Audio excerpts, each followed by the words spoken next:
Hello, it's Miss Diane back for another great story. But first, hello friends, how are you? Hello friends, God loves you.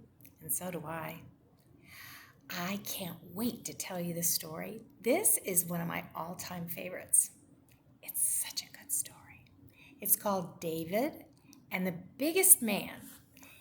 And this one's out of this book, the Read Aloud Bible Stories, Volume 4. David and the Biggest Man. You're going to love this story. Ooh. So here's David, and that's a very big lion. David took care of his daddy's sheep. See all these sheep? This is David. These are all the sheep. Sometimes lions came to hurt the sheep, and then David would take his sling, which is this thing here, put a rock on it, go like this, and let go. And he would throw the stones at the lion. Get rid of the lions. One day, a lion took away a sheep, and David ran after that lion. God helped David, and he brought the sheep home. Well, the sheep looks like it's okay. The lion doesn't look so good. Remember, David's a little boy.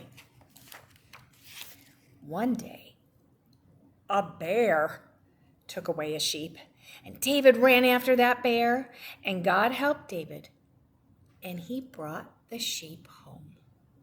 Again. Bear doesn't look so good. Sheep looks okay, and David doesn't look like he has a scratch on him. Ooh. Okay, there's a lot of people in this picture, soldiers, and they're called, it's a big word, Philistines. One day, the Philistines came to fight the king's men. Well, this can't be good. There's a lot of them. Ooh. The biggest Philistine was a man named Goliath. Goliath wanted to hurt the king's men. Goliath said, ooh, big words, "Send somebody over here to fight me." Dun, dun, dun. Ooh, the king. This is the king. He's got his crown with his jewels on. He was afraid. Nobody said, "I'll go." And then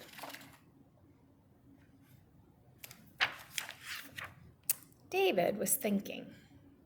He thought about the lion, and he thought about the day that God helped him save the sheep. And David thought about the bear. God help me save the sheep.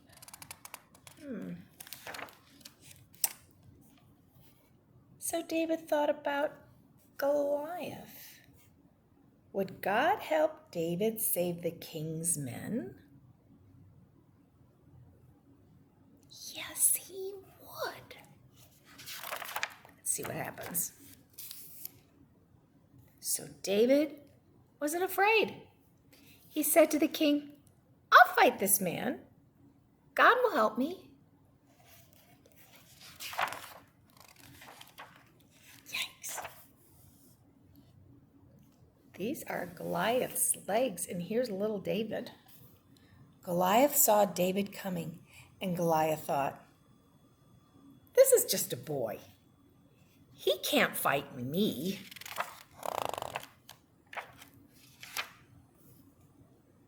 But David said, look how small he is compared to how big he is. "You think you are strong, but God is stronger, and he will help me." And God did.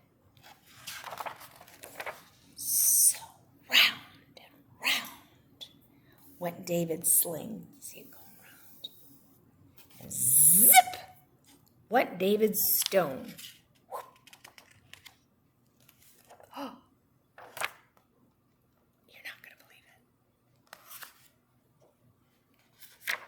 Look at the picture. What happened?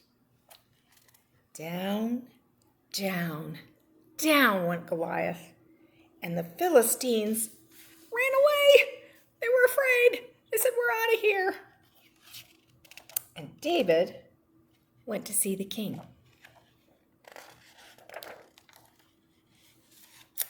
So it says, what did you learn from this story? David was not afraid. He knew he had a helper. Who was David's helper? David's helper was God. So I think what this story is trying to tell us is that we don't ever need to be afraid, because we have a helper too. Who's our helper?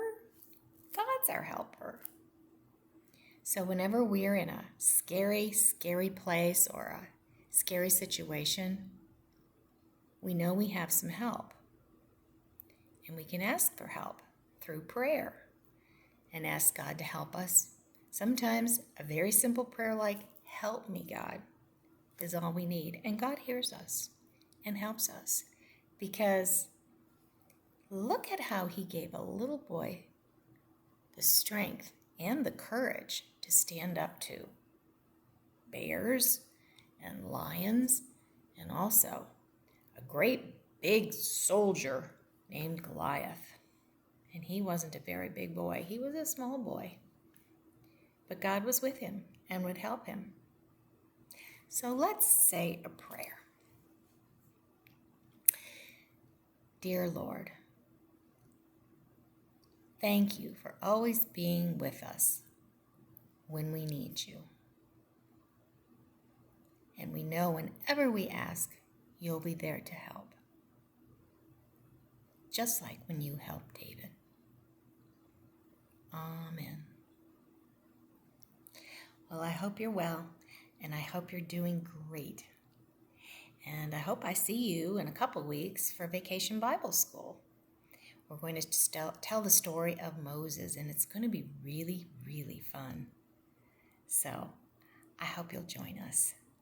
It's in 2 weeks. Until then, be well and take care of yourselves and your family, and know that God loves you, and I do too, and I pray for you.